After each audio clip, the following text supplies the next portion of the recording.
মুসলমানদের সব থেকে বড় দুশ্মন হচ্ছে ইহুদি আর নাসারা। এটা হচ্ছে সব থেকে বড় দুশ্মন। এখন যে বর্তমানে যুদ্ধ চলছে ইসরায়েলের সঙ্গে, মাত্র 90 লাখ ইহুদি আছে। কত লাখ বললাম? 1 কোটিও নয়। আর পৃথিবীতে 250 কোটি মুসলমান আছে। কিন্তু তারপরেও চারিদিকে, ইসরায়েলের চারিদিকে যারা ঘেরে বসে আছে সব মুসলিম রাষ্ট্র আছে।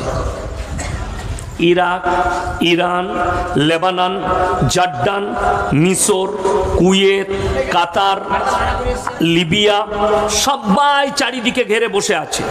মধ্যখানে ইসরায়েল। ইসরায়েল বলে পৃথিবীতে কোনো দেশই ছিল না। ইসরায়েল বলে কোনো দেশ পৃথিবীতে ছিল না। তৈরি হলো কি করে শুনেলেন? মুসলমানরা একটু রহম করতে ভালোবাসে, দিল ভালো, নরম। দেখবেন আমাদের মসজিদে দাঁড়িয়ে দরজায় জুম্মার দিনে অনেক ভিখারি এসে দাঁড়ায়। বিভিন্ন ধর্মের মানুষও আসে, আসে না? আসে না? আপনাদের এখানের খবর জানি না, আমি আমার গ্রামে বলছি, আমার পুরসাই 4000 বসতির গ্রাম তো আমার। বড় মসজিদ, একটাই মসজিদ, এটা রেকর্ড। কোনো ওয়াক্তিয়া মসজিদও কোনো পাড়ায় নেই, একটাই ওয়াক্তিয়া মসজিদ, একটাই জুমা মসজিদ, ওই 4000 4500 বসতিতে।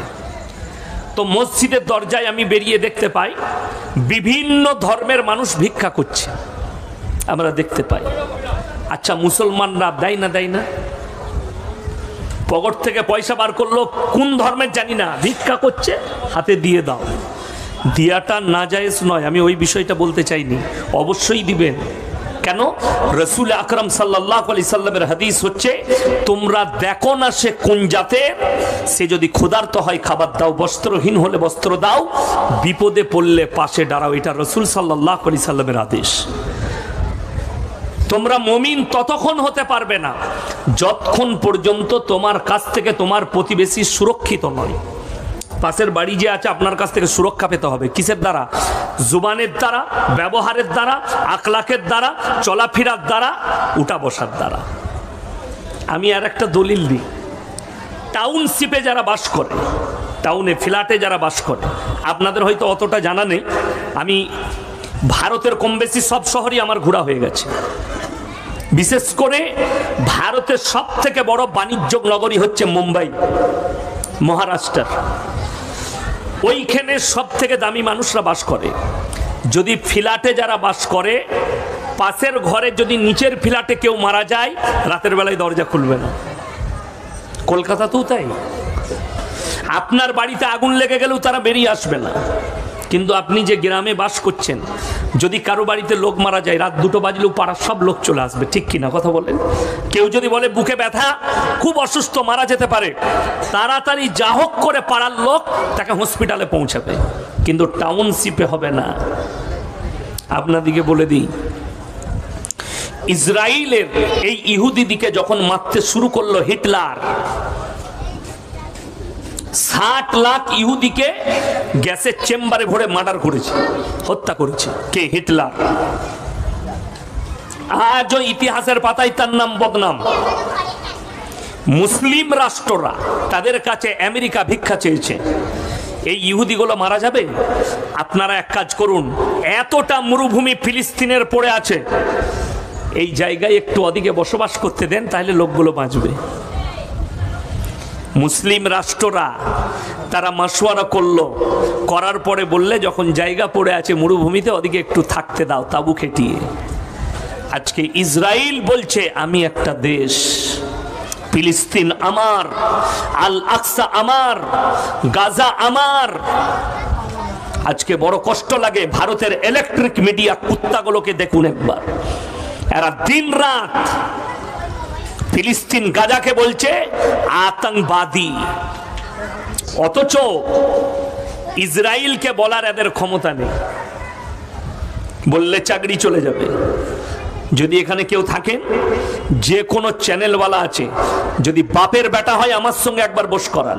अगर हिम्मत है तो जितने भी एंकर है हमारे साथ एक मर्तबा बैठ के दिखाओ। तुम तो बिके हुए लोगों के साथ बैठती हो। एक मर्तबा हमारे जैसे मौलवी के सामने बैठ जाओ तो हम छट्टी के दूध याद दिला देंगे इंशाल्लाह तुमको। বড় কষ্ট লাগে। মুসলমান আতঙ্কবাদী কারা? ফিলিস্তিন নিরীহ শিশু মারা যাচ্ছে, হাজার হাজার শিশু মারা গেছে। জানেন 1.5 লাখ বাড়ি ধ্বংস করেছে ইসরায়েল ফিলিস্তিনের। ৭৫,০০০ মানুষ মারা গেছে, তার মধ্যে ৩৫ থেকে ৪০,০০০ খালি শিশু মারা গেছে। রাষ্ট্রসংঘ চুপচাপ বসে আছে। আরে আমি তো দোয়া করছি আল্লাহ এই যুদ্ধে রাশিয়াকেও জড়িয়ে দাও আর আমেরিকাকেও জড়াক, বুঝতে পারবে বাপের বেটাকে। আজকে এরা ভারতের মিডিয়ারা বলছে हुती विद्रोही ने जो ड्रोन अटैक किया है इजराइल के ऊपर, ये अटैक सिर्फ ये ड्रोन और ये मिसाइल जो है रूस ने दिया। रूस के पास है इतने ताकत भर मिसाइल, रूस के पास। रहम ইহুদি দিকে করেছে। ইহুদি সম্পর্কে বলে দিই কোরআন কি বলেছে। একবারই সূরা ফাতিহার শেষ আয়াত, গায়রিল মাগজুবি আলাইহিম ওয়ালাদ দাল্লিন। মাগজুব মানে ইহুদি আর দাল্লিন মানে নাসারা। এই দুটো দলই পদভ্রষ্ট, আর যে মুসলিমরা এদের অনুসারী হবে তারাও হবে পদভ্রষ্ট। আপনারা বলুন, বেলডাঙ্গায় একটু ব্যবসা করেছেন, একটু টাকা হয়েছে ব্যবসা করে, আপনি একটু পয়সা করেছেন, তো আপনি ভেবে নিলেন যে আমি একটু স্ট্যান্ডার্ডি লাভ করেছি, একটা মার্বেল দিয়ে বাড়ি বানিয়েছি, আমার ভালো ব্যবসা আছে, আমি একটু ভালো গাড়িতে চাপি, ভালো কাপড় পরি, তার মানে আমি একটা মডেলিং এর যুগে বাস করছি। সে কি করছে? নামাজ পড়ছে, আলহামদুলিল্লাহ নামাজ পড়ে, রোজা রাখে, আলহামদুলিল্লাহ রোজা রাখে, মুখে দাড়িও রেখেছে, কিন্তু বিবির গোলাম। আল্লাহর রাসূলের হাদিস, কিয়ামতের আলামতের মধ্যে একটা আলামত হচ্ছে পুরুষরা বিবির গোলামি করতে শুরু করবে, আর সেটা চলে এসছে। আরে বিবি বলছে জানো, অমুকের ছেলে তার বেটার বার্থডে পালন করেছে কেক কেটে, আমার ছেলের করবে না? আমাদের টাকা আছে। বেলডাঙ্গা থেকে 500 টাকার 1000 টাকার কেক কিনেছেন, ছেলের নাম লিখেছেন, বিবির নাম লিখেছেন, ঘরেতে হাততালি মেরে বেলুন টাঙিয়ে বার্থডে পালন করছে কেক কেটে। আপনার হুঁশ নেই যে বার্থডে পালন করা যদি ইসলামী শরীয়তে জায়েজ হতো, সর্বপ্রথম আমরা মৌলবীরা করতাম। কথাটা বুঝতে পারেননি? যে জিনিসটা জায়েজ হবে আমরা করতাম না, করতাম না। কালকে আমাকে প্রশ্ন দিয়েছে, মনে করেছে ইয়াসিন সাহেবকে ফেরে ফেলাই, ব্যানার দোহে দিল। কি প্রশ্ন লিখেছে? হুজুর চুলের ব্যবসা করা কি? আমাকে দিয়েছে প্রশ্ন। আমি বললাম আমি মৌলভী শওকত সাহেবের ছেলে, আর আমার বক্তব্য যারা শুনেছে তারা জানে চুলটা যেমন বেচা হারাম, চুলের ব্যবসাও হারাম। কি বলছো বলো? আমি বেলডাঙ্গায় বুক ফুলিয়ে বলে গেলাম, আমাকে দাওয়াত দিবেন না। কেন? যদি হক না শুনতে পারেন, অনেকজনের মনে মনে হবে হুজুর কথাটা গায়ে লাগছে। যদি গোটা বেলডাঙ্গা থানার কোন মুফতি যদি এটা হালাল ফতোয়া দেয়, আমি জীবনে আর বেলডাঙ্গা থানায় জলসা করব না ইনশাআল্লাহ। একজনকে স্টেজে নিয়ে আসুন আর বলে দিবে হুজুর আপনি ভুল বললেন, চুলের ব্যবসা হালাল। এখানে এতগুলো আলেম বসে আছে, একজন বলে দেখ খালি। আমি জীবনে আর বেলডাঙ্গায় জলসা করব না। আগামীতে 1 অগ্রহায়ণ 17 নভেম্বর আমাদের বাপ বেটার একসাথে জলসা আছে জালিলিয়া মাদ্রাসায়, আমি আর আসবো না, জলসা করব না যদি কোনো মুফতি এখানে ফতোয়া দিতে পারে যে হালাল। আমি কালকে ওখানে বলেছি, আজকে আপনাদের কাছে আবার বলে গেলাম। তো জেনে রেখে দিবেন, আপনি নামাজ পড়েন আর আপনি মালদার, আপনার পয়সা আছে, আপনার টাকা আছে, আপনার সম্পদ আছে, তার জন্যে আমি কেক কাটাটাকে, আপনার বার্থডে পালনকে আমি হালাল বলতে পারবো না। আজকে জানেন কেন আজকে ইমামরা হক কথা বলতে পারে না? আপনারা ইমাম দিকে কমজোর করে রেখেছেন। পৃথিবীর শ্রেষ্ঠ মুফতি, মুফতি তাকি উসমানী, তিনি 1 মাস আগে বক্তব্য দিয়েছেন, दुनिया के हर इमाम को चाहिए इमामती की साथ साथ कोई कारोबार कर ले। ব্যবসা করা হালাল, কোরআনে আছে ওয়াহাল্লাল্লাহুল বাইয়া ওয়া হাররামার রিবা, ব্যবসাকে হালাল করেছে আর সুদকে হারাম করেছি। ব্যবসা হচ্ছে নবীজির সুন্নাত। আমরা মৌলবীরা যদি ব্যবসায় নামি, ইমামতির সাথে সাথে যদি আমাদের ব্যবসা চলে, তাহলে কি হবে জানেন? আমাদের সমাজের যে লোকগুলো বেঈমানিতে চলছে, এরা সহজে বেঈমানি করতে পারবে না। আমার কাছে যদি মাসে যদি আমি 50,000 টাকা ইমামতি করি, আমি যদি ব্যবসা করে 50,000 টাকা ইনকাম করি, আমি যদি ব্যবসা করে 30,000 ইনকাম করি, আমি যদি ব্যবসা করে 20,000 রোজগার করি, আর আপনি মসজিদে আমাকে 5,000 বেতন দেন, আপনার টাকার পরোয়া আমার থাকবে? কথা বলেন না? ওই টাকার পরোয়া থাকবে? আমার পরোয়া থাকবে এটাই যে আমি মেম্বারে দাঁড়িয়ে হক কথা বলবো, তুমি নিতে পারলে নিবে, না হলে নিবে না। আপনি যদি বলেন হুজুর এই হারাম টাকা হারাম আমাদের গ্রামে বলা যাবে না, তোর মসজিদ তুই চালা, আমি চললাম, আমার ব্যবসা আছে। কষ্টের বিষয়, আপনি দিনটাকে নিজের মতো করে নিয়েছেন, মনসাই জিন্দেগির নাম ইসলাম মনে করেছেন, কিন্তু হারগিজ নয়। ওই জন্যই তো আজকে মুসলমান হারাম আর হালালের ফারাক করতে পারেনি। তার কারণ হচ্ছে সমাজ হচ্ছে উলামা থেকে বিচ্ছিন্ন, আলেম থেকে বিচ্ছিন্ন। কেন? ও তো ফেসবুকের মৌলবি।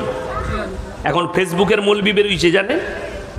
সেদিন আমি ধরেছিলাম হুগলি ডিস্ট্রিক্টে 24 পরগনা থেকে এসছে বায়ান করতে, একটা গাঁজাখুরি গল্প বললেন। কি গল্প? বড় পীর আব্দুল কাদের জিলানী রহমতুল্লাহ আলাইহ দস্তরখানে খানা খাচ্ছেন, প্লেটে মুরগির মাংস দিয়েছে। তিনার মুরিদ জিজ্ঞেস করছেন, বাবা আপনি যে দেশি মুরগি খাচ্ছেন, একটা জানকে মেরে কেন খাচ্ছেন? তিনি উত্তর দিয়েছেন তিনার মুরিদকে, বাবা আমি যে মুরগিটা খাচ্ছি এটাকে খাওয়ার পরে জীবিত করার ক্ষমতা আমি আব্দুল কাদের রাখি। জোরে বলুন নাউজুবিল্লাহ। এই বেহুরমতি কথা। আমি তাকে ধরলাম, বাবা তুমি কোথা থেকে পাস করেছো? সে বললে হুজুর আমি মৌলবি নই। আলহামদুলিল্লাহ। আমি বললাম এটা কোথায় পেলে? বললে হুজুর আমি একজন হুজুরের মুখ থেকে শুনে বায়ান করছি। আমি বললাম তুমি ফেসবুকে পাস করা মৌলবি। এগুলো একটাও আলেম নয়, সমাজকে গুমরাহ করছে। আব্দুল কাদের জিলানী রহমতুল্লাহ আলাইহ এই যুগে যদি বেঁচে থাকতেন এদেরকে কাফের ফতোয়া দিয়ে দিতেন। কেন? মিথ্যা এজেন্ডা চালাবার কারণে। বড় পীরের নামে, আব্দুল কাদের জিলানীর নামে মিথ্যা অপবাদ। মায়ের পেট থেকে 18 পারা হাফেজ হয়ে এসেছিল, এটা মিথ্যা অপবাদ বড় পীরের নামে। বড় কষ্টের বিষয়, আল্লাহ রসুল সাল্লাল্লাহু আলাইহি সাল্লাম হাদিসে আছে, মায়ের পেট থেকে তিনি নবী ছিলেন না? নবী ছিলেন, হাদিস। কিন্তু আল্লাহ তাআলা নবুয়ত দান করেছিলেন, ইসলাম প্রচারের দায়িত্ব দিয়েছিলেন, কোরআনটা পাঠিয়েছিলেন 40 বছর বয়সে। কেন? আল্লাহ তাআলা বেহতার জানেন যে একটা মানুষ, আচ্ছা একটা ছেলে একদিন মাদ্রাসায় গিয়ে তারপর দিন বক্তা হয়ে যাবে তো নাকি? কথা বলে না? একটা ছেলে একদিন মাদ্রাসায় গিয়ে তারপর দিন হাফেজ হয়ে যাবে? হবে না। এইগুলোকে বলা হয় বেহুরমতি কথা। আসলেই ঘটনাটা মিথ্যা, এজেন্ডা চালিয়েছে। অথচ একটা হাদিস, কেউ যায়ীফ হাদিস কোন মৌলবি মুফতি বার করতে পারবে না যে আল্লাহর রাসূল দুম্বার মাংস খেয়েছেন, দুম্বাটাকে জীবিত করেছেন, খাসির মাংস খেয়েছেন, পাঁঠার মাংস খেয়েছেন, পাঁঠাটাকে জীবিত করেছেন, আল্লাহর নবী উটের মাংস খেয়েছেন, উটটাকে জীবিত করেছেন। একটা রেওয়ায়েত পাবেন না। অথচ আব্দুল কাদের জিলানীর জন্য রেওয়ায়েত পেয়ে গেলেন। আজকে মুসলমান যুবক আমার ভাই, আপনি উলামা থেকে বিচ্ছিন্ন হওয়ার কারণে, কোরআনের কাছ থেকে আপনার সম্পর্ক ছিন্ন হওয়ার কারণে আজকে মুসলমান এতগুলো বিপদের সম্মুখীন। কেন? বেঈমান কাফেররা চারিদিকে আপনাকে ঘিরে ফেলেছে, বেরুতে দিবে না। পাপের সাগরে আপনাদিকে ঘিরে ফেলেছে। আল্লাহ রসুল সাল্লাল্লাহু আলাইহি সাল্লামের হাদিস, আখরি জমানায় যে পাপগুলো মডেলিং হয়ে আসবে, ওই পাপগুলো হচ্ছে পুরনো যুগের পাপ, আবার মডেলিং হয়ে সমাজের বুকে ফিরে আসবে। আপনি হিসেব করে দেখেন, এখন সমকামী নতুন করে এসছে, ভারত সরকার এটাকে লিগ্যাল করেছে, সুপ্রিম কোর্ট রায় দিয়েছে হিন্দুস্তানের মাটিতে পরকীয়া লিগ্যাল, ভারতের মাটিতে সমকামী লিগ্যাল। আপনাদিকে একটা তথ্য দিয়ে যাচ্ছে, আপনি অবাক হবেন।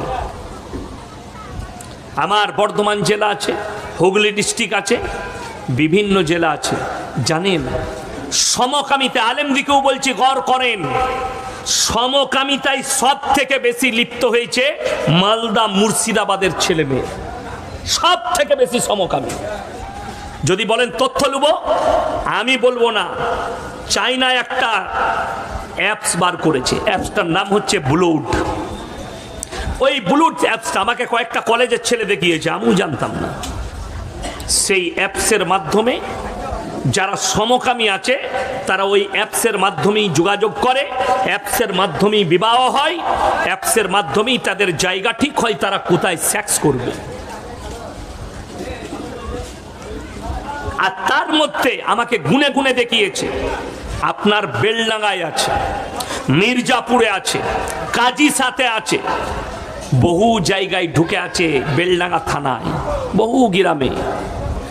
আপনি অবাক হবেন, সমকামী ছেলেরা, ছেলেদের ভাগ বেশি মুর্শিদাবাদে। কেন আপনার জানা নেই? এই পাপটা এই যুগের পাপ নয়, এই পাপ হচ্ছে হযরতে লূত নবীর কওমের পাপ। যে জাতিকে আল্লাহ ধ্বংস করেছেন, রুটির মতো পাল্টিয়েছে, যে সাগরের নাম বৈজ্ঞানিকরা দিয়েছেন মরা সাগর, যেখানে একটা পোকা মাকড় পর্যন্ত জন্মায় না, তারা এতটা অভিশপ্ত।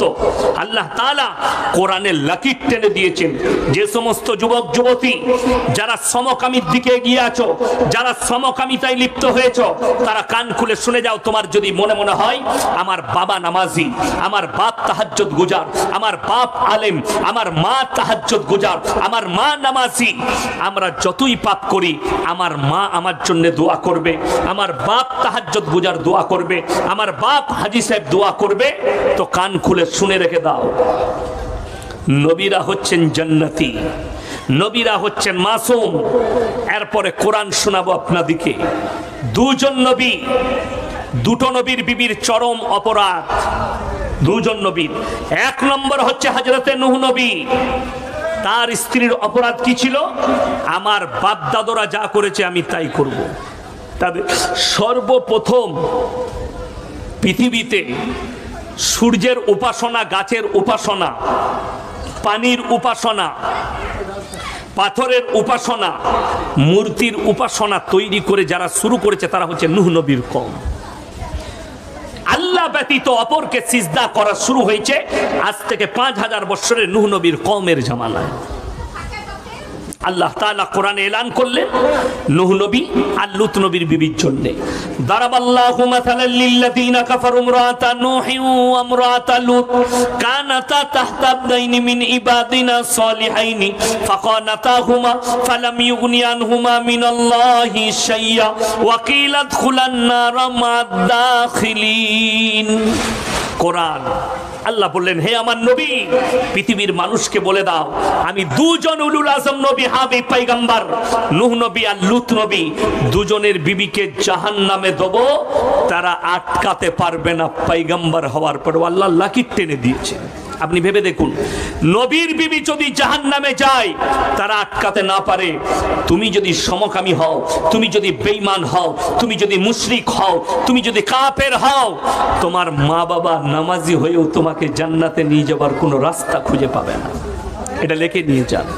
আল্লাহ তাদেরকে রুটির মতো পাল্টিয়ে ধ্বংস করেছেন। আর তুমি বলছো আমি পাপ করে বেঁচে যাব? বাপের নামাজে, মায়ের নামাজে, বাপের দোয়াই, মায়ের দোয়াই। তোমার হাদিস কোরআনের জ্ঞান নেই। আলেমের পাশে উঠা বসা করো, কোরআন হাদিস জানো, ইমামদের কাছে সম্পর্ক করো যে আল্লাহ আমাকে এই পাপে, শয়তান আমাকে ডুবিয়েছে, আল্লাহ কিভাবে আমাকে বার করবেন, কিভাবে দোয়া চাইবো, কিভাবে চলবো, একটু বলে দেন। আপনি আছেন, এই পাপ থেকে আপনি বেরিয়ে যাবেন। ওই জায়গাকে আল্লাহ ধ্বংস করে দিবেন। এই পাপ ছিল নূহ নবী, লূত নবীর কওমের পাপ। আজকে মডেলিং হয়ে এসছে। আজকের যুবক যুবতীরা যারা স্কুল কলেজ পড়ুয়া তারা বলছে এটা মডেলিং। এই পাপে কোনো অশিক্ষিত ছেলেরা, চাষিবাসীরা যারা বেলডাঙ্গা হাটে সবজি বিক্রি করে, যারা মাঠে খাটে, তারা কখনো ফাঁসেনি। যতজন ঢুকেছে সব শিক্ষিতরা ঢুকেছে। তাদের কি খপ্পরে পেলিয়েছে স্কুল কলেজ ইউনিভার্সিটির ছেলেরা, তারা এই পাপে ডুবেছে। জিনা আম হয়ে যাবে কিয়ামতের পূর্বে। আজকে জিনা আম হয়েছে, আপনার জানাই নেই। আপনার যুবক, আপনার যুবতী কলেজে যায়, প্রত্যেক দিন জিনা করে। যারা স্কুল কলেজের যুবক আছে তাদের গায়ে লাগবে, কিন্তু আমি কারো পরোয়া করি না। আপনার যতগুলো কলেজ আছে, বেলডাঙ্গা কলেজে সকালবেলায় যান, বুঝতে পারবেন গেটের মধ্যে আপনার মেয়ে কোন পোশাকে যাচ্ছে, মুসলিমদের মেয়ে কোন লিবাসে যাচ্ছে, তাদের আখলাক আর চরিত্র বুঝতে পারবেন। তার বাম্মা দায়ী হবে না যে মেয়েটা নিজের শরীর বার করে যাচ্ছে? তার বাম্মা পাপী হবে না যে মেয়েটা বেপরতা ভাবে সেখানে যাচ্ছে?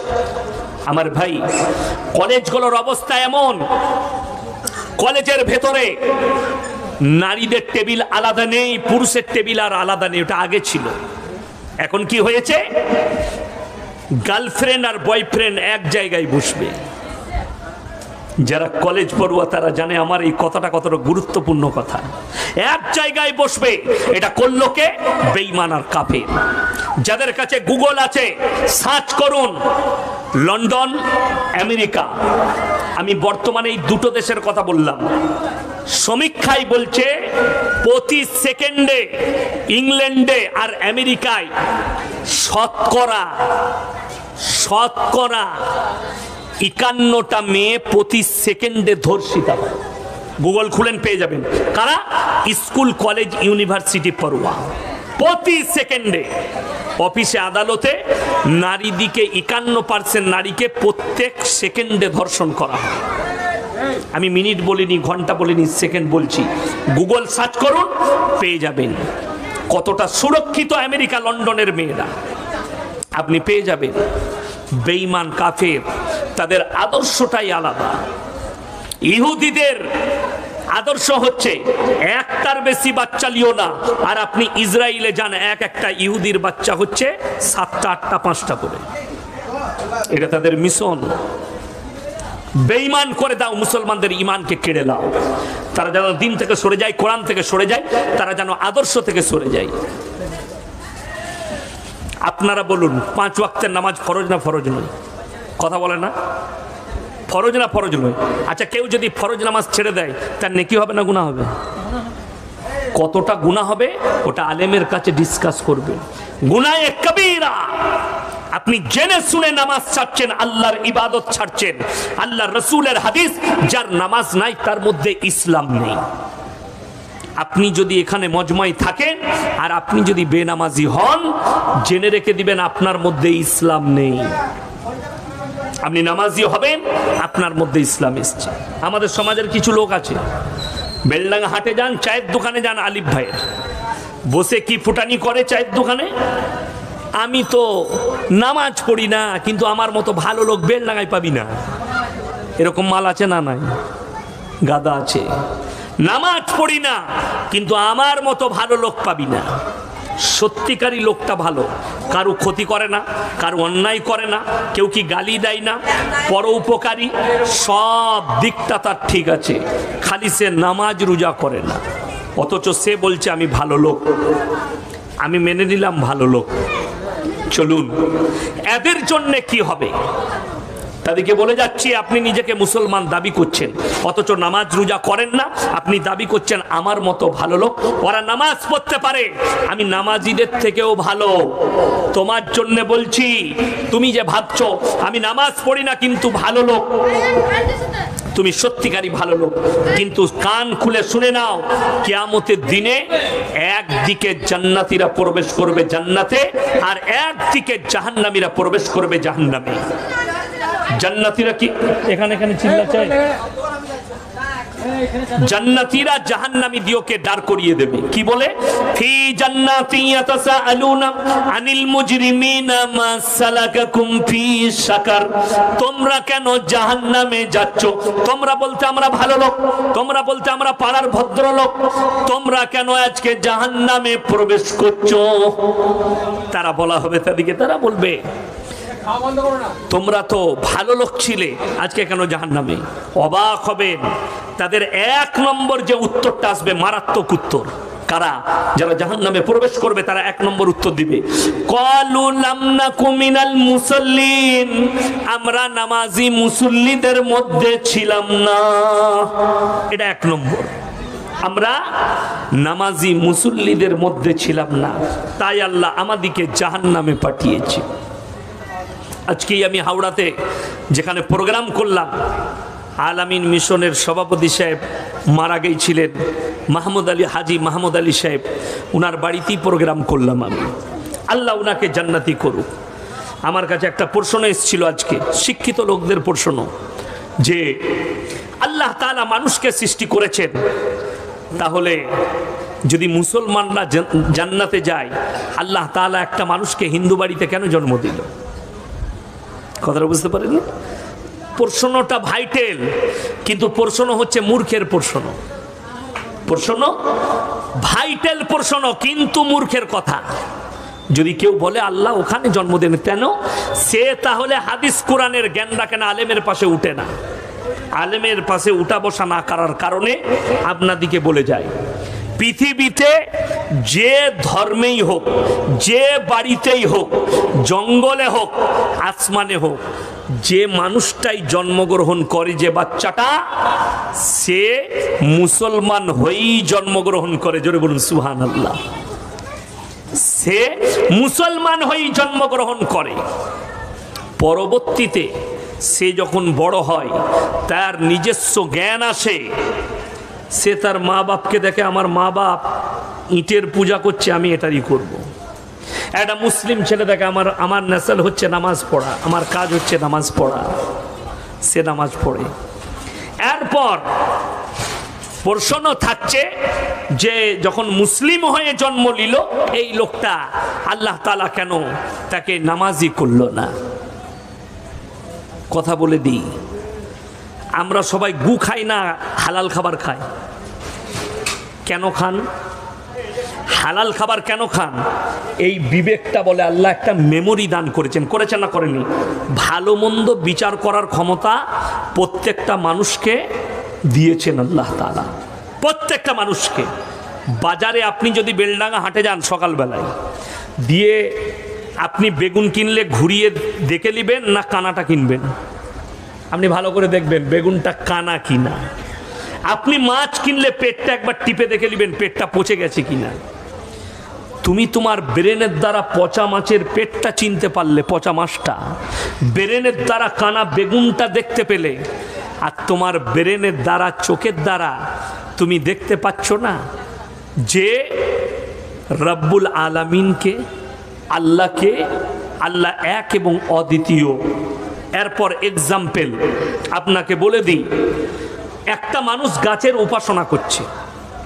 এই যে দানা বলে একটা ঝড় এসেছিল, উড়িষ্যায় ক্ষয়ক্ষতি হয়েছে, আমাদেরও উপকূলবর্তী এলাকাগুলো একটু ক্ষতি হয়েছে। ঝড় দিলে, যদি এখনই সাইক্লোন ঝড় আসে, এই গাছগুলো সব ভেঙে পড়তে পারে না? পারে না? পারে।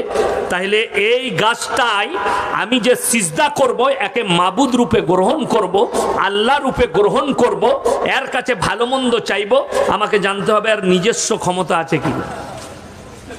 এর নিজস্ব লড়াচড়ার ক্ষমতা নেই। মুসলমানদের জন্য মারাত্মক দলিল আল্লাহকে বিশ্বাস করার, হযরতে ইব্রাহিম আলাইহিস সালাতু ওয়াস সালাম, তিনি তিনার আব্বাজানকে দাওয়াত দিয়েছিলেন। তিনটে কাজ ছিল আব্বাজানের। কটা বললাম? তিনটে। মূর্তি তৈরি করা, মূর্তি বিক্রি করা এবং মূর্তির উপাসনা করা। এই তিনটে কাজ ছিল ইব্রাহিম নবীর বাপের। তাইলে তিনি মূর্তি পূজারী ছিলেন না ছিলেন না? কথা বলেন। তার ঘরে ইব্রাহিম আলাইহিস সালাতু ওয়াস সালাম জন্ম নিয়েছেন নবী হিসাবে, আল্লাহ প্রেরণ করেছেন পয়গম্বর হিসাবে। একজন মূর্তি তৈরি করনেওয়ালা, মূর্তি তৈরি করেন, মূর্তি বিক্রি করেন এবং মূর্তি পূজা করেন। তার ঘরে আল্লাহ নবীকে পাঠালেন। জোরে বলুন সুবহানাল্লাহ। আপনাকে এখানে একটা পয়েন্ট নিতে হবে, যতগুলো বাড়িতে বাচ্চা জন্ম হয় সবাই মুসলমানই জন্মগ্রহণ করেন। ইব্রাহিম নবী কি দাওয়াত দিলেন আব্বাকে? ইজ ক্বালা লিআবিহি ইয়া আবাতি লিমা তা'বুদু মা লা ইয়াসমাউ ওয়া লা ইউবসিরু ওয়া লা ইউগনি আনকা শাইয়্যা। হে আমার আব্বাজান, আপনি যাদের উপাসনা করছেন, হাত পা নাড়তে পারে না, কথা বলতে পারে না, নিজস্ব কোনো ক্ষমতা নেই, এটা হচ্ছে শয়তানের রাস্তা।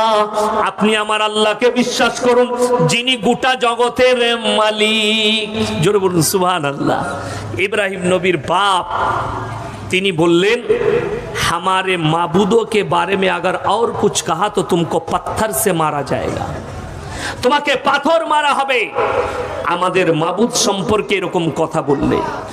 ইব্রাহিম নবীর বাপ মেনে নিল না সন্তানের ধর্মকে, সন্তানের উপরে কলমা পড়েনি। আমার ভাই ঈশ্বরচন্দ্র বিদ্যাসাগর তিনি ভালো মানুষ ছিলেন, কবিগুরু রবীন্দ্রনাথ ঠাকুর ভালো মানুষ, অনেক মানুষের প্রশ্ন, অনেক বড় বড় মনীষী আছেন তারা ভালো কাজ করেছেন, অন্যায় করেনি, সত্যিকারই তাই। তাদের জন্য আল্লাহ কি পুরস্কার দিবেন? ভালো কাজের বদলা সবাই পাবে। শুনে যান, কোন যদি অমুসলিম ব্যক্তি ভালো কাজ করে তার বদলাও সে পাবে। যদি বলেন কেমন করে? সে ঈমান না আনার কারণে, কালমা না পড়ার কারণে তার বদলা আল্লাহ তাকে দুনিয়াতেই দিবেন।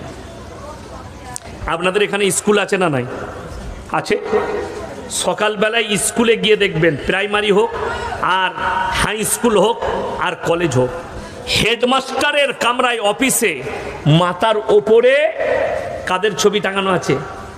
ঈশ্বরচন্দ্র বিদ্যাসাগর, কাজী নজরুল ইসলাম, কবিগুরু রবীন্দ্রনাথ ঠাকুর, বঙ্কিমচন্দ্র, শরৎচন্দ্র, স্বামী বিবেকানন্দ, ইনাদের ছবিগুলো টাঙানো আছে। কিয়ামত পর্যন্ত মানুষ এদের জন্ম মৃত্যু দিবস পালন করবে, মানুষ এদের ভালো কাজের জন্য মানুষ এদিকে স্মরণে রাখবে, এটাই হচ্ছে তাদের বদলা। আর কালমা পড়ে মৃত্যুবরণ করলে আল্লাহ দুনিয়া এবং আখিরাত দুটোই কামিয়াব করত। এইটা হচ্ছে সহি রিওয়ায়াত। বাকি পরকালে আর কিচ্ছু নেই, কোনো কিচ্ছু থাকবে না। নদিয়া ডিস্ট্রিক্টের একটা ছেলে আমাকে ফোন করেছিল, আপনি এক জলসায় বলেছেন সালমান খানকে মুসলমান বলা যাবে না। আমি বললাম বলেছি, মুশরিক। বলে কি করে বললেন? আমি তাকে বললাম বাবা আপনি চাকরি করেন? বললে হ্যাঁ। আমি ঘুষ দিয়ে চাকরি নিয়েছেন, ঘুষ চুরি করা চাকরি নিয়েছেন আপনি। তো আমার উপরে রেগে গেলাম, বলো কেন? শোনো, তোমার এই জ্ঞানটাই নাই মুশরিক কাকে বলে। বলে কাকে? আমি বললাম তার বাড়িতে গণেশের উপাসনা হয় না, হয় না, গণেশের মূর্তি পুজো করে না, করে না? বললে জি করে স্যার। আমরা যদি করে তাকে মুমিন বলা যাবে? আপনারা বলুন, কেউ যদি মূর্তি উপাসনা করে তাকে মুমিন বলা যাবে না মুসলমান বলা যাবে? বলা যাবে না, সে মুশরিক। বললে সে অনেক দান ধ্যান করে, তার চ্যারিটি আছে, বাচ্চা ছেলেদের ক্যান্সারের চিকিৎসা করে। আমি বললাম তার বদলা আল্লাহ তাকে দেবে, কিন্তু মুশরিক হওয়ার কারণে মরে যাওয়ার পরে তার লেগে দোয়া করার রাস্তা ইসলামী শরীয়তে নেই, এটা লেখে নিয়ে যান। কোন মুশরিক যদি মারা যায়, বেঈমান কাফের মারা গেলে, ওই হালতে মারা গেলে তার লেগে দোয়া করার রাস্তাই খোলা নাই। অনেকজন, আমাদের দেশে একটা ভালো সিস্টেম আছে, মানুষ মারা গেলে আমরা কি করি? সর্বপ্রথম আমাদের হয় মিলাদ। বেলডাঙ্গায় হাই রোডের ওপরে রেজিনগরে 3 বোতল মদ খেয়ে অ্যাক্সিডেন্ট করেছে, বলছে অসুবিধা নাই, হুজুরকে দাওয়াত দিবি, মিলাদ পড়িয়ে জান্নাতে দিবি। মাতালের মিলাদ হয় না? হয় না বাবা? হয়। গাঁজাখোরের মিলাদ হয়, নাস্তিকের মিলাদ হচ্ছে, অনেকের জানা নেই। বিসমিল্লাহ, আলহামদুলিল্লাহ। কেউ যদি নাস্তিক হয় আর এটা যদি প্রকাশ পেয়ে যায় যে এই লোকটা মুসলিম ঘরে বসবাস করছে অথচ নাস্তিক, এটা প্রকাশ পেয়ে গেলে তার জানাজার নামাজও পড়া যাবে না। এটা চ্যালেঞ্জ। যে কোনো মৌলবি আমার সঙ্গে চ্যালেঞ্জ অ্যাকসেপ্ট করুক, একটা নাস্তিক যদি মুসলিম ঘরে জন্মগ্রহণ করে আর সেই ছেলে যদি নাস্তিক হয়, মৃত্যুকাল পর্যন্ত যদি কালমা পড়ে ফিরে না আসে, ওই হালতে মৃত্যুবরণ করলে না তার দাফন কাফন করা যাবে, তা তার জানাজার নামাজ পড়া যাবে। যদি বলেন কি করব, গঙ্গার ধারে ফেলে দিয়ে আসুন, শিয়ালে খাক, কুকুরে খাক, শুয়োরে খাক। দাফন কাফন মুমিনের জন্যে, জানাজার নামাজ হবে মুমিনের জন্যে। জানাজার নামাজটা কি কথা বলে না, ফরজে কিফায়া এবং মাইয়াতের মাগফিরাতের দোয়া,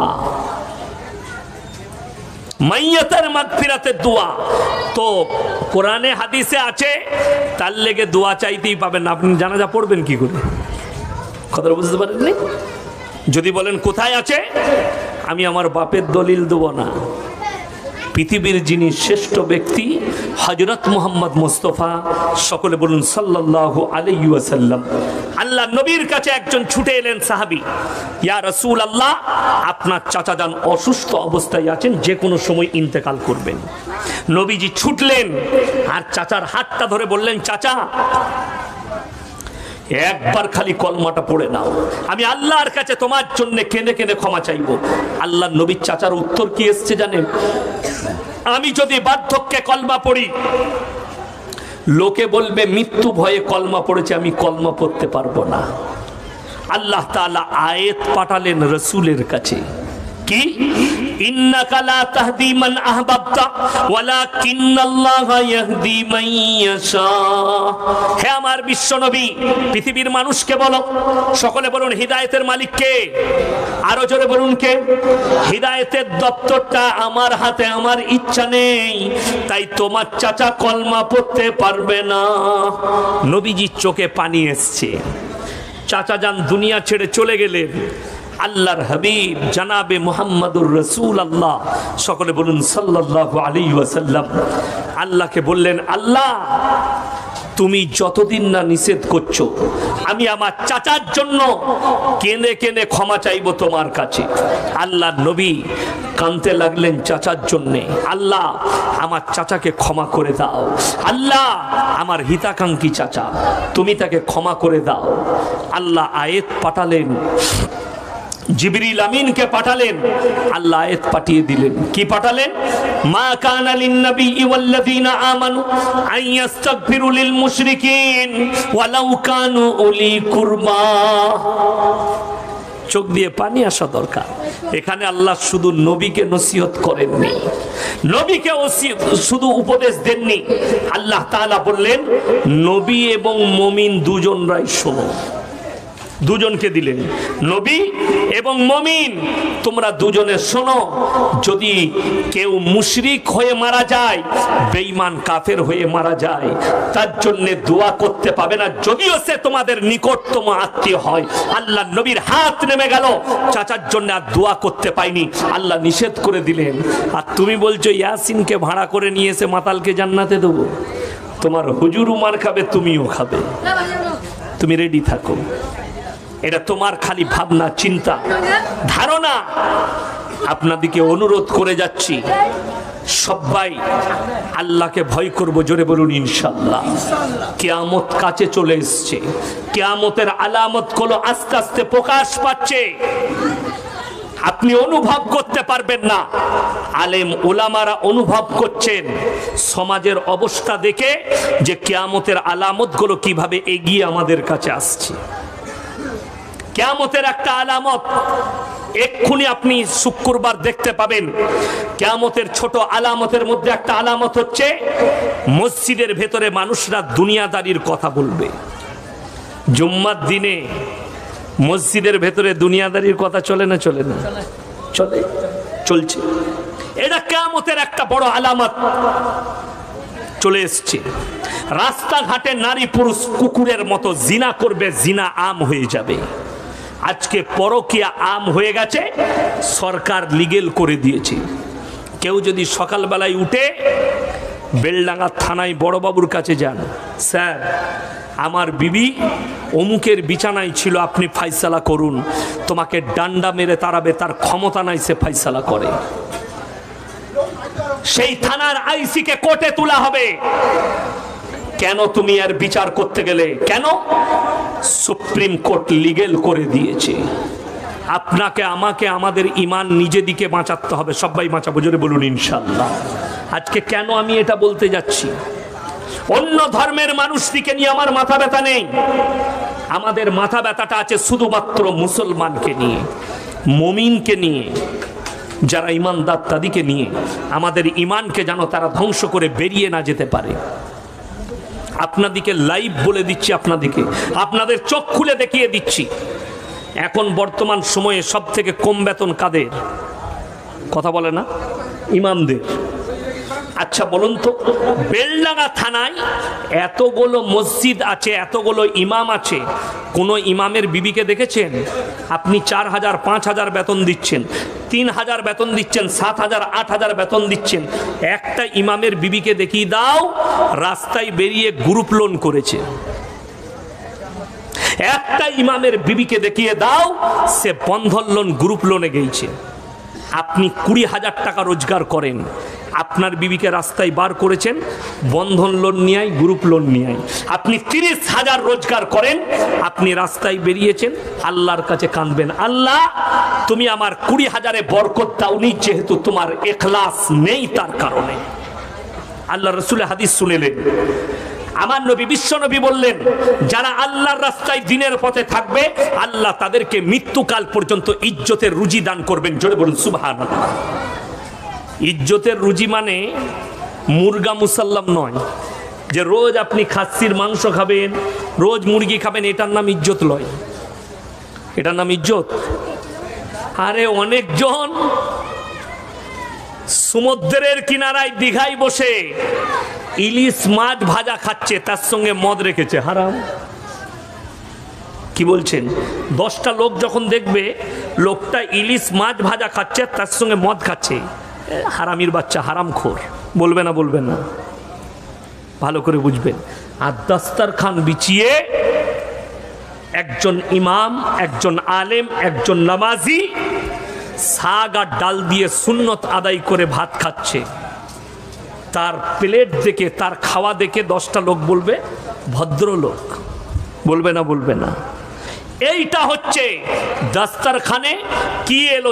অনেকজন মনে করে ভালো খাওয়াটা হচ্ছে আল্লাহ দেন, না, রুজির মালিক হচ্ছেন আল্লাহ। রুজিটা হালাল হতে হবে, রুজি যেই রকমই হোক, রুজি যেই রকমই হোক হালাল হতে হবে। আচ্ছা, আমাদের ভারতের সব থেকে বড় লোক হচ্ছে আদানি আর আম্বানি, মুকেশ আম্বানি আর আদানি। এরা মনে হয় সোনার মুরগি খায় নাকি? সোনার মুরগি খাওয়া যাবে? সোনার মুরগি না রান্না করা যাবে না খাওয়া যাবে। সোনার মুরগিটা আলমারিতে সাজিয়ে রাখতে হবে, খাওয়া যায় না। বিশ্বাস করুন, বোম্বের মার্কেটে যে মুরগিটা দেশি বলে বিক্রি হয় ওটা দেশি নয়। কথাটা বুঝতে পারেননি? ওটা দেশি নয়। আমাকে একজন দাওয়াত করলো গুজরাটে, বললে হুজুর দেশি মুরগি খাওয়া। আলহামদুলিল্লাহ, এখানেও দেশি পাওয়া যায়। জি, নিয়ে এলো কি দেখবেন, একটা লাল রঙের বড় মুরগি পাওয়া যায়, পাটনাই মুরগি আমরা বলি, আমাদের দেশের লোক বলে পাটনাই মুরগি। সেই মুরগি আমি বলি এটা দেশি? আমি বলি হ্যাঁ। আমি বলি ওই জন্য তুমিও বিদেশি, তোমার দেশিটাও তোমার মতনই দেশি। আমি তাকে বললাম বেলডাঙ্গা হাটে যে দেশি মুরগি পাওয়া যায় সে মাল এটা নয়। কথাটা বুঝতে পারেননি? চাল খাওয়া, খুদ খাওয়া, চাচি পেলেছে, তার ডিম আলাদা, তার ডিম আলাদা, তার ডিমের টেস্ট আলাদা, তার ডিমের টেস্ট আলাদা। আপনি ভেবে দেখুন, তারা ওটাও পায় না, আপনার দাস্তারখানে ওটা আসে। আল্লাহর কসম, রুজির মালিক আল্লাহ। আপনার জানা নাই, ওই জন্য তো বহু লোক বিনা চিনির চা খাচ্ছে। খাচ্ছে না? খাইনি? ডাক্তার নিষেধ করে দিয়েছে, খেতে পাবে না চিনিওয়ালা। ডাক্তার নিষেধ করে দিয়েছে, গরুর মাংস খেতে পাবে না, খাই না। রুজির মালিক আল্লাহ, আপনাকে এটা বিশ্বাস রাখতে হবে। আর ইজ্জতের রুজি আল্লাহ দান করেন। আপনাদিকে কি খাওয়াচ্ছে? খিচুড়ি করেছে দেখি। হ্যাঁ, কি খাওয়াচ্ছে? খিচুড়ি। হ্যাঁ, খিচুড়ি খাওয়াচ্ছে। আর আমাদিকে কি কি দিল ওটা আমি আর বলবো না। কি বুঝলেন? অনেকজনা মনে মনে করবে তাহলে মৌলবীরা ভালো চালাইছে তো, সাজিদ খেলে তো নাকি। হ্যাঁ, খালি একটা বলে দিই, ফ্রাইড রাইস ছিল। কি বুঝলেন? ফ্রাইড রাইস, ফল, ডিম। আমরা খেতে পারি না, আল্লাহ দস্তরখানে পৌঁছে দেয়। এটাই হচ্ছে ইখলাস। ইমামদের বেতন কম, সব থেকে দামি খাবারটা ইমামের খাঞ্চায় আল্লাহ পৌঁছে দেয়। আপনি অবাক হবেন। এই আপনার এটা হাটপাড়া তো দেখি, হাটপাড়ায় খাঁপাড়া সব থেকে কোটিপতি ব্যক্তি যদি মারা যায়, তার জানাজা নামাজটা কে পড়াবে? নিশ্চয়ই মনে হয় ইউসুফ পাঠান আসবে নাকি? ইমাম সাহেব পড়াবে। ইউসুফ পাঠান এমপি, সে ক কোটির মালিক আমি জানি না, অনেক টাকা হবে, ক্রিকেট খেলেছে বহুদিন, এই এমপি হয়েছে। কিন্তু একটা ইমাম 5,000 টাকা বেতন পায়, তার সংসার চলে কিনা আল্লাহ বেহতার জানেন। সেই কোটিপতির নামাজের ইমামতি ওই 5,000-এর মৌলবি করবে, আপনি ইউসুফ পাঠানকে পড়াতে দিবেন না। জোরে বলুন না সুবহানাল্লাহ। আল্লাহর কুদরত বুঝতে পাচ্ছেন যে আল্লাহ তাআলা ইজ্জত কাকে দান করেন? ওই জন্য আল্লাহর রাস্তায় থাকলে আল্লাহ ইজ্জত দান করবেন। প্রত্যেকটা ভাইকে বলছি, নামাজ কেউ ছাড়বেন না, জোরে বলুন ইনশাআল্লাহ। আপনার বাড়িতে নামাজ নিয়ে আসুন। আমি বলে যাচ্ছি, আল্লাহর রাসূল সাল্লাল্লাহু আলাইহি সাল্লাম হাদিস বর্ণনা করেছেন, যারা 5 ওয়াক্তের নামাজি হবে, আল্লাহ রুজিতে তাদের মৃত্যুকাল পর্যন্ত কোনোদিন কমিয়ে দিবে না।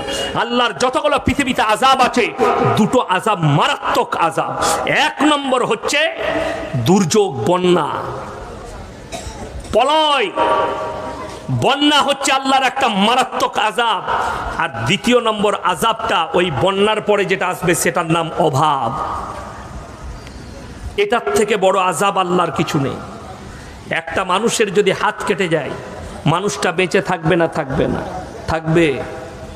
মানুষের পা কেটে গেলে মানুষ বেঁচে থাকবে। কিন্তু দুঃখের বিষয় বলছি যে মানুষ, আপনি যে নিজেকে বলছেন যে আমি একজন দামি লোক, আপনার দামিটা প্রকাশ পাবে তখন যখন আপনি ইমানের ওপরে টিকবেন। তখন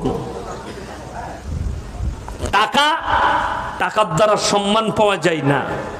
কুলিল্লাহুম্মা মালিকাল মুলকি তুতিল মুলকা মান তাশা ওয়া তানজিউল মুলকা মিম্মান তাশা ওয়া তুইজ্জু মান তাশা ওয়া তুদিল্লু মান তাশা। ইজ্জত আর জিল্লাতের মালিক হচ্ছে আমি আল্লাহ। যারা বিশ্বাস করেন না রুজির মালিক আল্লাহ কেমন, আপনি অবাক হবেন। আপনাদের কাছেই শেখপাড়া গেলে বর্ডার, সেদিন আমি উত্তরবঙ্গে একবারই বাংলাদেশের আজানটাও শুনতে পেলাম। হাসিনার বাড়িতে হাঁসের মাংস রান্না হয়ে আছে। হাসিনার বাড়িতে পমপ্লেট মাছ, ইলিশ মাছ, রাজহাঁসের মাংস, পাতি হাঁসের মাংস, দেশি মুরগি সব রান্না করে রাখা আছে। ভাত হয়ে গেছে, আল্লাহ তাকে রাঁধা ভাত খেতে দেয়নি। 45 মিনিটের ভেতরে দেশ ছাড়তে হবে, রাঁধা ভাত খেতে হয়নি, তাকে দেশ ছেড়ে পালাতে হয়েছে। তার নাম হচ্ছে আল্লাহ। রুজির মালিক হচ্ছেন, সকলে বলুন কে? আল্লাহ। রাঁধা ভাত খেতে পাইনি। সেই ভাত খেয়েছে কে? স্টুডেন্টরা ঢুকে যে যা পেরেছে খেয়েছে। গোলদা, চিংড়ি, ইলিশ, যার যেটা ইচ্ছা গেছে খেয়ে নিয়েছে। আল্লাহ রুজি মেপেছে, আল্লাহ তাকে দেশ ছাড়া করেছে। ইজ্জতের মালিক একমাত্র রব্বুল আলামিন। আল্লাহ ইজ্জত দান করেন, আল্লাহ জিল্লাত দান করেন। আপনি কাকে বেইজ্জতি করতে চাইছেন?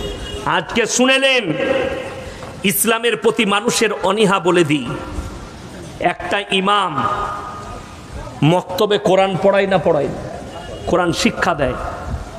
ইমানদারির সঙ্গে বলবেন, ইমাম সাহেব মক্তবে শিক্ষা দিচ্ছে, তাকে 10 টাকা দিতে গেলে আমাদের গায়ে খুব লাগে। লাগে না? লাগে না? আরে ইমামকে তো বেতন দিচ্ছি বে, আবার পয়সা লাগবে মক্তবের জন্য, ওকে রাখবো না, তাড়িয়ে দে। সেই লোকটাই আপনার ছেলে স্কুলে পড়তে যায়, যাই না? যাই না? সেই স্কুলের একজন মাস্টার টিউশন পড়াচ্ছে, তাকে আপনি বাংলাটা পড়িয়ে দেওয়ার কারণে 500 টাকা দিচ্ছেন। একবারও বলেন না স্কুলে বেতন পাচ্ছেন তো আবার এটা নেবেন কেন? একবারও বলেন না অঙ্ক টিচার, সে যদি 700 টাকা চায়, আমার ছেলেটাকে ভালো করে অঙ্ক শিখিয়ে দেন। আর দুনিয়ার সব থেকে দামি উমদা কিতাব কোরআন মাজিদের শিক্ষা দেবে, তার জন্য 10 টাকা পকেট থেকে বেরোই না। আমার ভাই, এই শুনেলেন এই ব্রেনটা আল্লাহ যে ইলিমটা সকলকে দান করেছে সেটা ছাড়া পৃথিবীতে প্রত্যেকটা জিনিস কিনা, ঠিক কিনা কথা বলেন।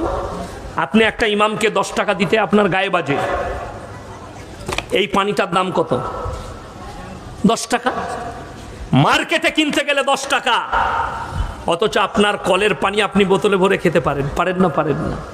বুঝলেন? এই কলের পানিটা খালি বোতলে ভরে দিয়েছে ফিল্টার করে, তার দাম যদি 10 টাকা হতে পারে, এই মৌলবি 12 বছর মাদ্রাসায় পড়েছে, এর ইলমের কোনো মূল্য নাই তোমার কাছে?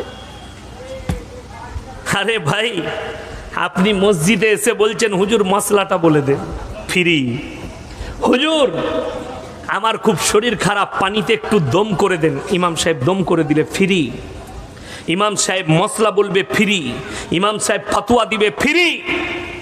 আর ডাক্তারের কাছে যদি খালি জ্বরের ট্যাবলেট নিতে যান, 8 ট্যাবলেটটা 5 টাকা নিবে। ঠিক বললাম না ভুল বললাম?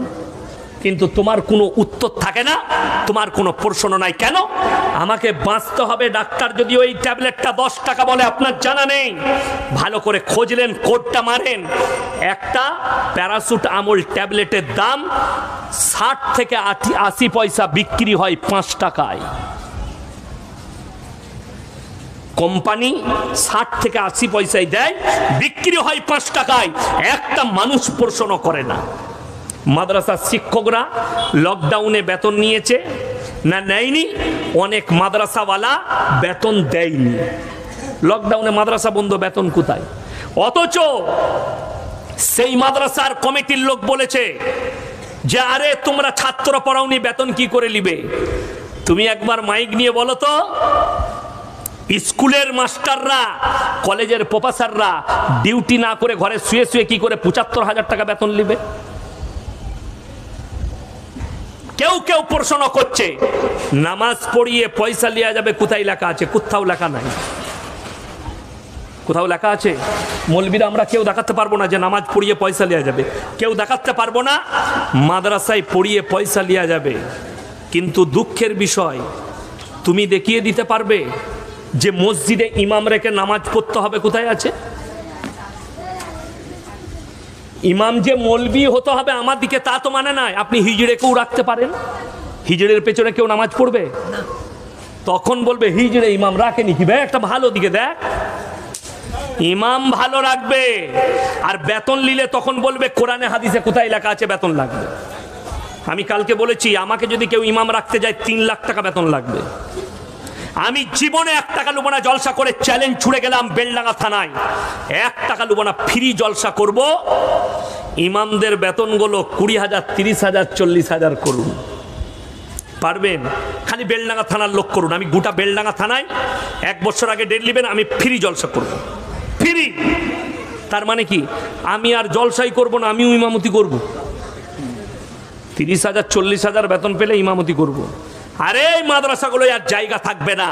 ইমামদের বেতন যদি 40-50 হাজার হয়ে যায়, ডাক্তার মাস্টাররাও বলবে আমার ছেলেটাকে মৌলবি করেন, রাঁধা ভাত পাবে, ইজ্জতের খানা পাবে, 5 ওয়াক্তের নামাজ পড়াবে, আর মাসে 50,000 বেতন পাবে। আমি মৌলবিও জেনে গেছি, আমার ছেলেটাকে আমি যদি মৌলবি করি সে আমার মতো আদায় করে খেতে হবে, তাই আমার ছেলেটাকেও ডাক্তার করি। ঠিক বললাম না ভুল বললাম? কেন? এই কাজটা, এটা মৌলবীরা অপরাধী নয়, এই জায়গাটা তৈরি করেছেন আপনারা। যারা বলছেন বেতন নেওয়া যাবে না, তাদের হাদিস কোরআনের জ্ঞান নেই। হযরতে উমরে ফারুক রাদিয়াল্লাহু তাআলা আনহু, আল্লাহ নবী সাল্লাল্লাহু আলাইহি সাল্লাম চলে যাওয়ার পরে প্রথম খলিফা সকালবেলায় উঠে নিজের ব্যবসার মালগুলো নিয়ে বেরিয়ে যাচ্ছেন। সাহাবীরা আটকিয়ে দিলেন, হে আমিরুল মুমিনিন, আপনি চলে গেলে আমাদেরকে দিন শিক্ষা কে দিবে? তিনি বললেন আমার একটা সংসার আছে, কিভাবে চলবে? আমি